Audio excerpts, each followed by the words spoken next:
magandang umaga muli mga ka-welder, no? May kinagal po tayo. Yan. Yan pong motor na yan, nasa baba. Yan po ay Honda Beat. So ito po, paano. So yan mga ka-welder. So natanggal ko na po yung mga divider niyan kanina. So bali hindi ko na ho naipakita kasi yung mga nakarakong video, may makinalkal na po ako ng ganito. So ito po ay Honda Beat. So ito po na yan, nalagyan ko na po yun ng fiber. Yan. Ito po yung butas niya, pero palalakihan po ito. Patutunugin ko muna po.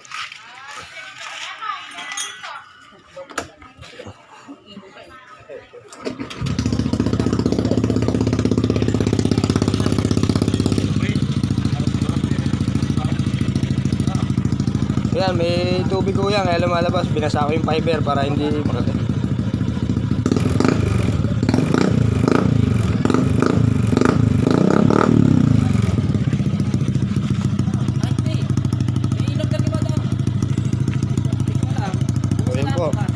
Mamaya po, palalakayan ko po muna ang butas. Yan po yung tunog niya. So yun, palalakayin po natin ang butas niya. Yan. Palitan po natin para lumaki. Ito po yung stock. Panorin po. Hindi na. Nadireduce yan.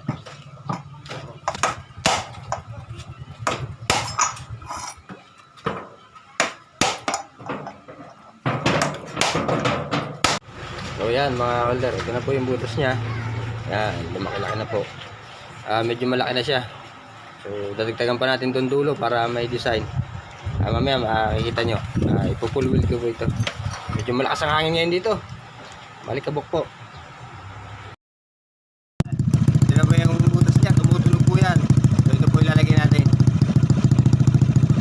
Parang yan. Ito po yung dulo niya ngayon. Yan, yan na po yan, dulo niya. Yan, kumagay naman po siya. Tsaka yung tunog niya, medyo okay naman po. Yan. Yan. Full wheels muna po natin. So yun mga ka-welder, ipo-full wheel na po natin. Ito na po yung naging butas niya, nakapix na po ito. So bali po, ipo-full wheel natin to. Puno na po ito ng carbon fiber. May fiber na po yan. Yan. Yan po, ito po yung Leon divider. So bali ano po yan, kinating ko lahat yung laman sa loob. Pag na-full wheel ko na po, ikakabit ko yan. Tapos makita nyo po kung paano tumunog at kung magustuhan nyo. So yun, comment lang kayo. Huwag basura kakalkalay na. Pare-pira daw. Sabi ko pa ilumus din yan. Ano, tanong ko siya.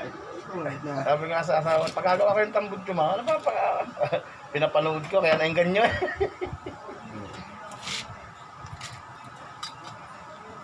Eh, ano, masalak ko pa kayo naman. Wasalak! Hindi na masalak. Nandoon! Yun. Kulay po tayong kawasalak. Bit ba yun? Oo. Naputi, bago rin. Bago. Oo, yung mga nabasa ko, wasalak.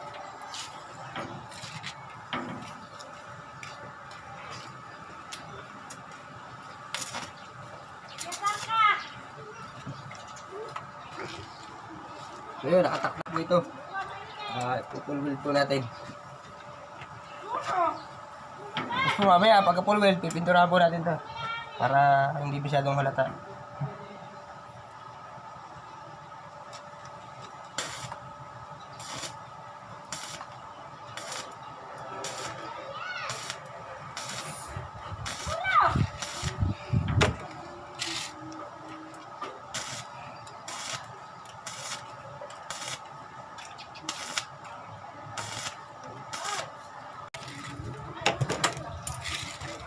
So yun, tapos na. Reset yung kanyang plugs. Bali lilinisin ko na lang po ito. Yan. Na-welding ko na po yan. Lilinisin tapos pipinturahan. At kakabit na po ulit namin yan. So yan, gagrinderin muna natin. Para pag pininturahan, maganda-ganda.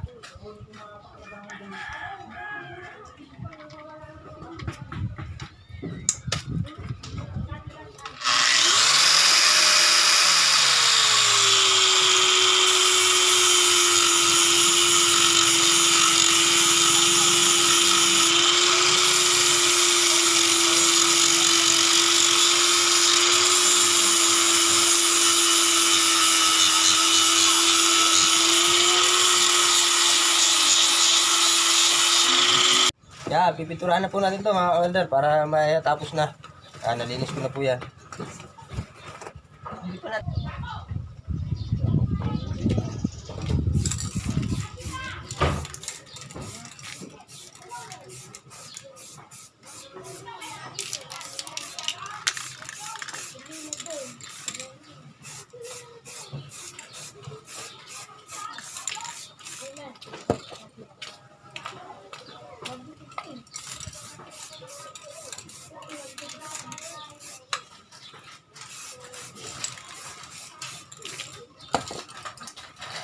So yan. Mga welder, kulay itim na po yan. Yan. Nawala na po yung pinag-weldingan. Antay-tay lang po natin. Kakabit na natin. Matuyo. Kasi medyo basa pa. Mabigat din. So yan. Natuyo na po yan. Kinakabit ko na po. At papakinggan natin magiging resulta.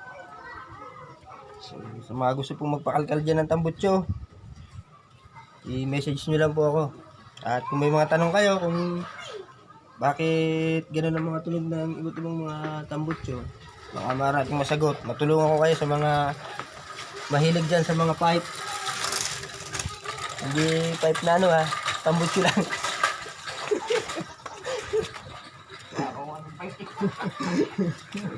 Water pipe pa saan? Hindi po water pipe. Ano lang po, mga exhaust pipe po. Exhaust pipe. Yan. Exhaust pipe.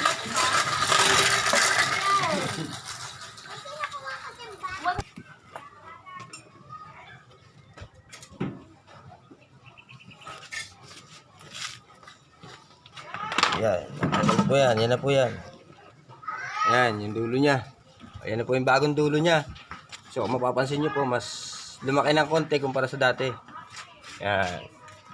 Tapos bagong pintura na po uli yan.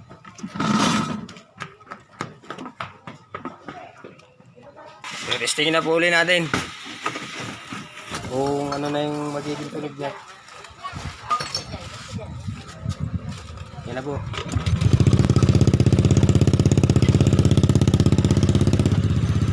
So, yan. Tapos na po yan. So, yan po. Tapos na. Yan na po yung bagong dulo niya. Bali, sinentro po namin yan kasi kung mapapansin nyo, mga stock pipe talaga niyan ay nakatagilid po yung kanyang bingkong. Pero yan, okay na siya. Yan. Hindi naman po gaya nung basahan kasi yung malakas.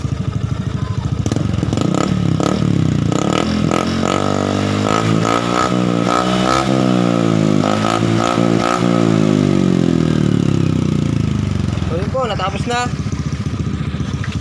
So yun, hanggang sa susunod mga ka-welder. Kung may natutunan kayo sa pagkakalkal at may nais kayong itanong, so message nyo lang po ako dyan sa aking YouTube channel na maaari ko kayo matulungan. So hanggang sa muli, salamat!